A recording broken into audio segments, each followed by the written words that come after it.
In this episode, we have a rummage through Emperor Wilhelm II's closets and drag out for inspection some beautiful uniforms, and unearth a treasure trove of batons and some medals.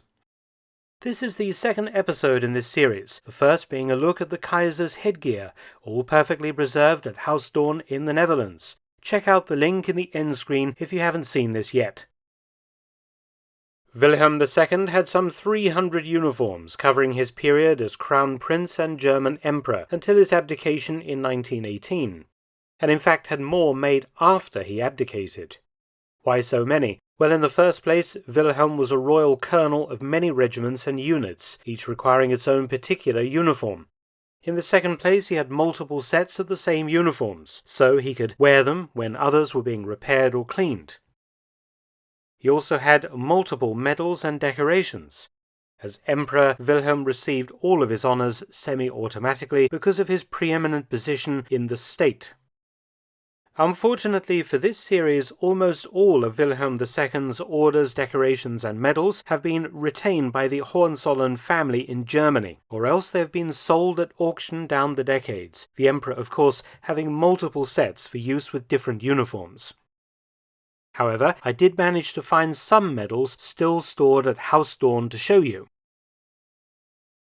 Even after Wilhelm lost his throne and went into exile in the Netherlands, he continued to wear military uniforms often, right up until his death in 1941 at the age of 82, and indeed his body, lying inside its coffin, displayed inside the mausoleum at Doorn, is dressed in an army field marshal's uniform.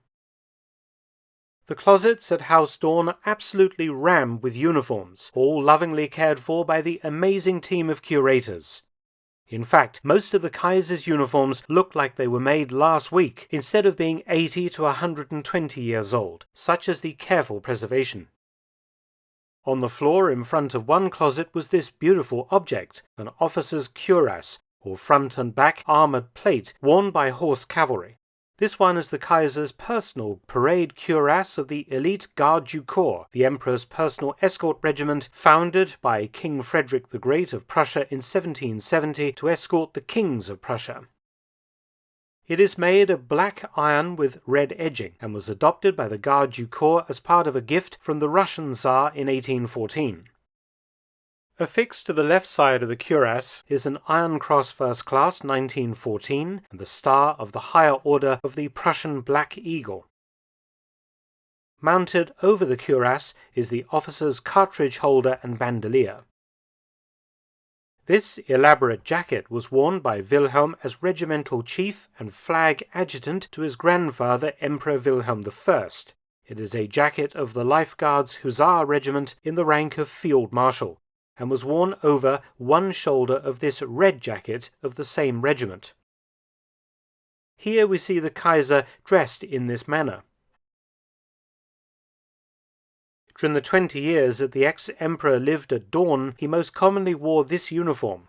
It is a field grey M1915 tunic of the Life Guards Hussar Regiment in the rank of Field Marshal and flag adjutant to Kaiser Wilhelm I. In the lapel are sewn on ribbons, so that the Kaiser didn't have to wear some of his higher medals. He most often wore this uniform at dinner at his house.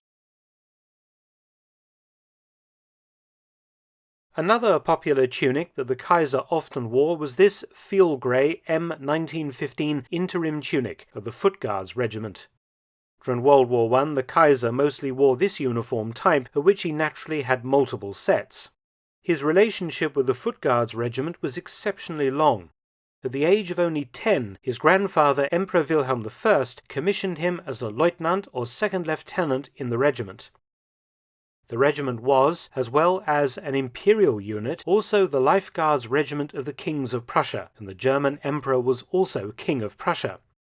Wilhelm II was both regimental chief of the entire regiment and also the royal colonel of the unit's first company. The shoulder boards show the rank of Field Marshal and flag adjutant to his grandfather.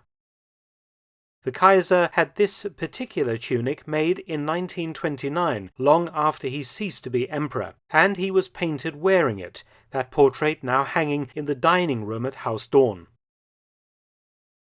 This unusual-looking tunic is a field grey M1915 Orlanke, or cavalry officer's tunic, of the 3rd Prussian Guard Lancer Regiment, the Uhlans, of which the Kaiser was regimental chief.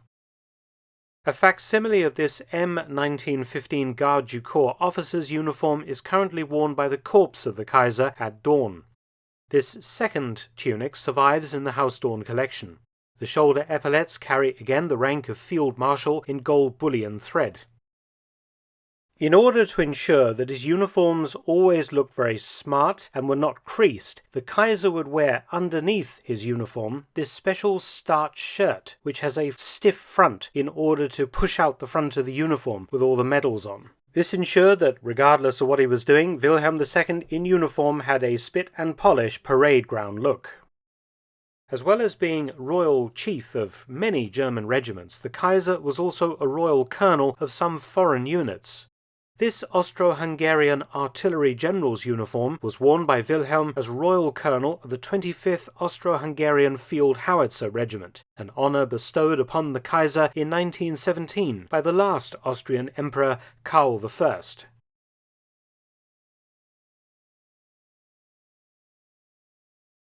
This Austro-Hungarian uniform was also presented to the Kaiser in 1917 and carries the rank of Field Marshal in the Austro-Hungarian army, an honour originally bestowed upon the Kaiser by Emperor Franz Joseph II in 1900 during his state visit to Germany.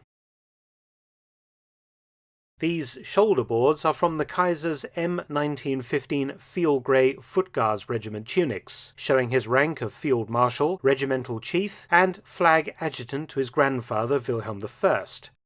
The one on the left has black backing and was worn for official mourning, while the right one shows the white infantry arm of service colour.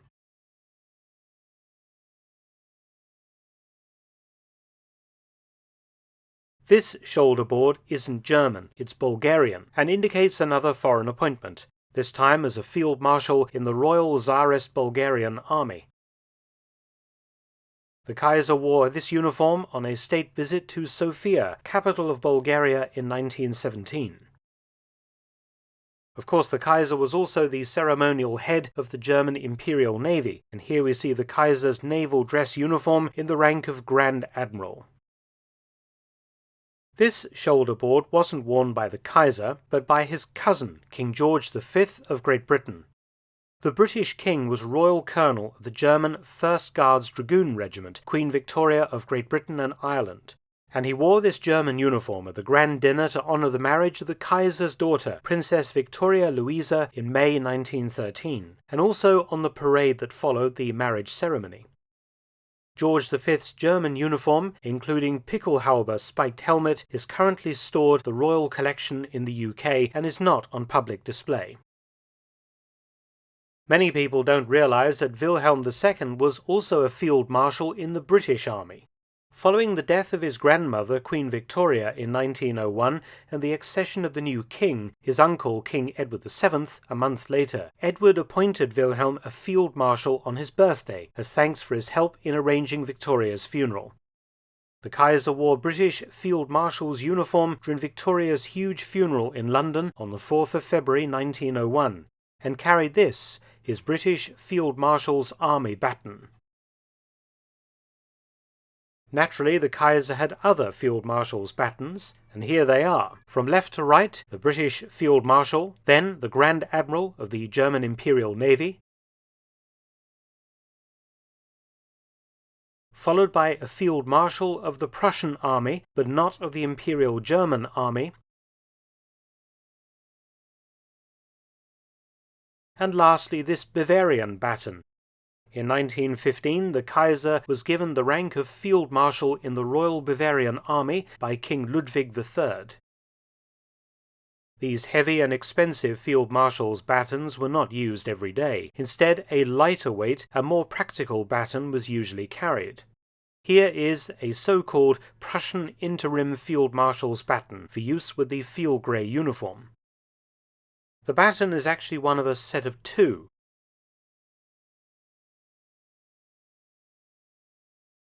He also had another pair which were special gifts from the Emperor's flag adjutants in honour of the Kaiser's Silver Jubilee on the 15th of June 1913, and the names of all his adjutants are inscribed on a silver plaque.